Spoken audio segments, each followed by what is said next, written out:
Here's my basically a copy of a wildlife biologist who, check out the link down in the description, design that I figured I'd try to make a little more cost effectively with materials I already had around. And so I had some free pallets, some free pallet wood, coat hanger material, also some other, I don't know what that came from, if that was made from craft flowers or something. Seems like they might be from when I worked floral and I did something to remove whatever was on them, and they're decent. They're maybe a little harder metal. I haven't cut any yet. They definitely are a little harder than the coat hanger metal. And then all of the other metal was from some free executive desks. I was going to use, and I didn't quite.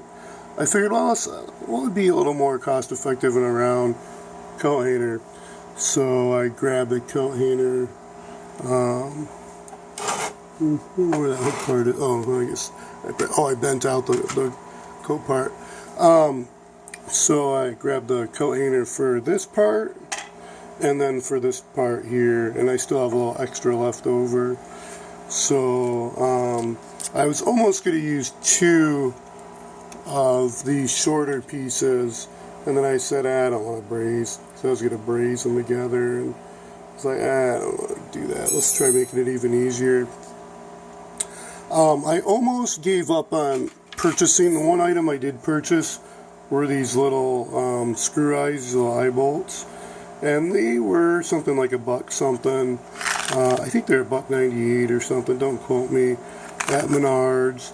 Though I almost I had some little springs laying around. I almost used those. I figured I could drill holes and then pull those through and then twist the wires and use those for little hinges. The two hinges are here, and you can see the measurements similar to the gentleman did, about a 1/2 inch in, 1/2 inch down.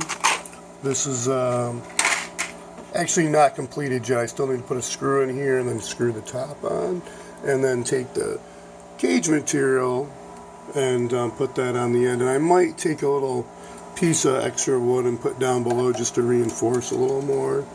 But here's some of the measurements here. You can see about 3 3/4 for where the screw is going to go. And what that does is, when this trips, that'll stop and not go any further, just in case. I think it will stop anyways and won't go any further, but I'll put that in just because that's in the original design. Probably doesn't need to be placed. I guess maybe if the animal got on and pushed it, so maybe it won't be a bad idea. I'll still put it in there.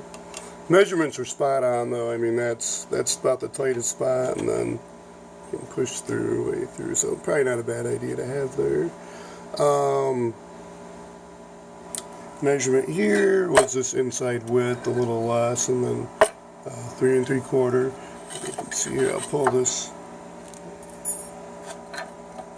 out, and you can see again, about a 1/2 inch down, 1/2 inch in, the eye bolts.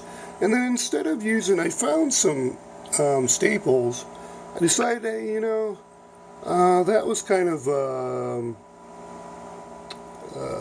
bent up section, kind of hammered it flatter, and because I had to cut the hook end part off, it was a little too long. So I've got a drill. These are the tools I use, and there's a pen. So yeah, there's a pen in there. And my notes for some of the measurements. I just drilled whatever that is, that full depth in, and I said, it seems stiff enough and rigid, because again, that wasn't a straight piece. It was kind of bent up, so it fit in there good and tight, and get it pushed in all the way. So I trimmed this up. I did file the measurements. It's 5 inches over and whatever about the height. I think I went down a little bit to bend up.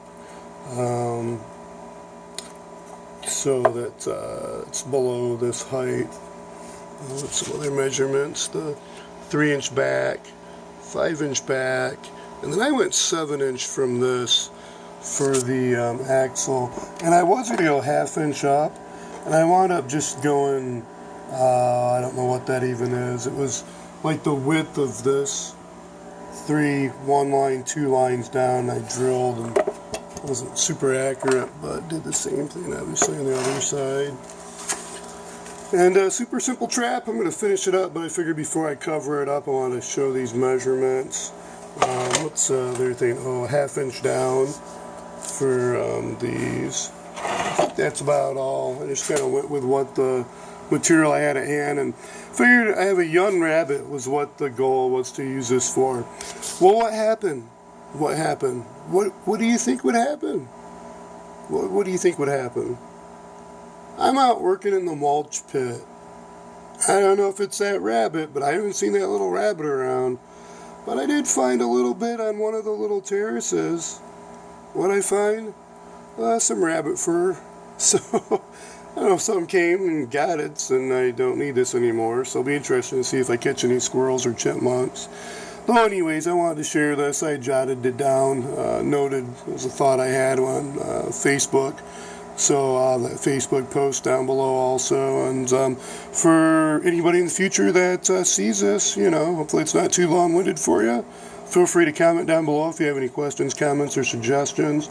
Like if you can, subscribe, and you know, before where I wasn't really thinking I'd bother growing the channel, I seem to get some feedback, so it's like, hey, why not grow the channel over 1,000 subscribers?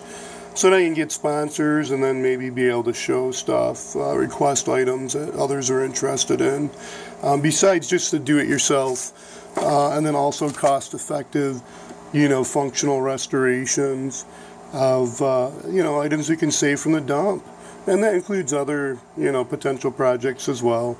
So anyways, thank you for watching. Be safe out there, stay healthy, and until next time, learn something new and save what you can.